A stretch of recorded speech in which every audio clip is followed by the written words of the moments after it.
Hi friends, welcome to our channel. Brahmamudi serial next ఎపిసోడ్లో ఏం జరగబోతోందో ఈ వీడియోలో చూసి తెలుసుకుందాం. అప్పు కళ్యాణ్లని ఒప్పించి ఈ ఇంటికి తీసుకొని రావడానికి మేము వెళ్తామని అన్న ఇందిరాదేవి, సీతారామయ్య. అసలేం జరిగింది అని తెలుసుకోవడానికి ఈ వీడియోని స్కిప్ చేయకుండా ఎండ్ వరకు చూసేయండి. కళ్యాణ్ మొట్టమొదటిసారిగా అప్పు చేసిన వంటని రుచి చూసి అలానే స్ట్రక్ అయిపోయి చూస్తూ ఉంటాడు. అప్పుడు అప్పు, ఏంట్రా బై, బాలేదా? ఏదో ఒకటి చెప్పు. నువ్వు అలా సైలెంట్గా ఉంటే నాకు భయమేస్తోంది అని అంటుంది. అప్పుడు కళ్యాణ్, టెన్షన్ పడ్డావు కదూ, బాగానే ఉంది అని అంటాడు. అప్పుడు అప్పు, అమ్మయ్య, నీకు ఇది నచ్చుతుందో లేదో అని కంగారు పడిపోయాను.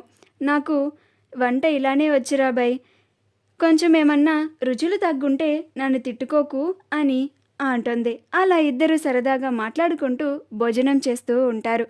ఆ తర్వాత నిద్రపోతారు. మరుసటి రోజు ఇందిరాదేవి, సీతారామయ్యలు ఇద్దరు అందరినీ హాల్లోకి పిలుస్తారు.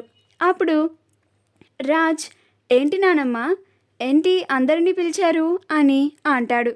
అప్పుడు ఇందిరాదేవి, మన ఇంట్లో ఉన్న వారసులు ముగ్గురికి పెళ్ళిళ్ళు అయిపోయాయి అని అంటుంది. అప్పుడు అవును నానమ్మ అని అంటాడు. అప్పుడు ఇందిరాదేవి, అందుకని కావ్య, స్వప్న, అప్పుల ముగ్గురి చేత రేపు వరలక్ష్మి వ్రతాన్ని చేయిద్దామని అనుకుంటున్నాను అని అంటుంది. అప్పుడు అపర్ణ, చాలా మంచి ఆలోచన అత్తయ్య, కానీ అప్పు ఇంటికి రావట్లేదు కదా అని అంటుంది. అప్పుడు ఇందిరాదేవి, దానికి కూడా ఒక పరిష్కారం ఉంది అని అంటుంది. అప్పుడు అపర్ణ, ఏంటత్తయ్య గారు అది అని అంటుంది. అప్పుడు ఇందిరాదేవి, నేను మా బావ ఇద్దరం కలిసి వెళ్ళి కళ్యాణ్ అప్పులని ఈ ఇంటికి తీసుకురావడానికి ఒప్పించి తీసుకొని వచ్చి రేపు వీళ్ళ ముగ్గురి చేత వరలక్ష్మి వ్రతాన్ని చేయిస్తాను అని అంటుంది. అప్పుడు రుద్రాని, చిన్న వదిన వింటున్నావా?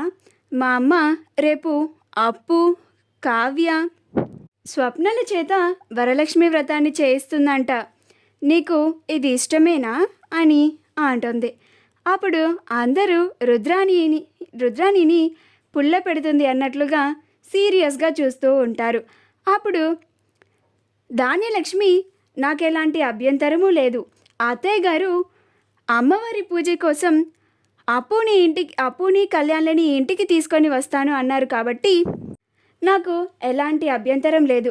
పైగా వాళ్ళిద్దరూ ఈ ఇంటికి రావడానికి నేను ముందే ఒప్పుకున్నాను కదా, ఇంకా దాంట్లో ఏముంది రుద్రాణి అని అంటుంది. ఇంకా అలా అందరూ సంతోషంగా ఉంటారు. రుద్రాణి ధాన్యలక్ష్మిని పక్కకి తీసుకొని వచ్చి, ఏంటి ధాన్యలక్ష్మి, ఆ అప్పు నీ కోడలుగా అంగీకరించావా అని అంటుంది.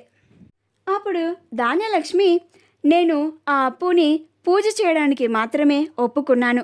అత్తయ్య గారు, మావయ్య గారు వెళ్ళి వాళ్ళిద్దరిని తీసుకొని రానివ్వు, రేపు పూజ చేయనివ్వు. ఆ తర్వాత మరుసటి రోజు కల్లా ఆ అప్పు నాకు కోడలిగా సరితూగదు అని నిరూపించి ఆ అప్పుని ఇంట్లో నుంచి గెంటేస్తాను. అప్పుడు కళ్యాణ్ నాతో పాటే ఎంచక్కా మన ఇంట్లోనే ఉంటాడు. అప్పుడు అందరూ సంతోషంగా ఉండొచ్చు. నాకు కావాల్సింది అదే కదా, ఆ అప్పుని ఇంట్లో నుంచి గెంటేస్తాను అని అంటుంది. మా వీడియో కనుక మీకు నచ్చినట్లయితే లైక్ చేయండి, షేర్ చేయండి, మా ఛానల్ని సబ్స్క్రైబ్ చేసుకోండి. పక్కనే ఉన్న బెల్ ఐకాన్ని క్లిక్ చేయడం మాత్రం మర్చిపోకండి.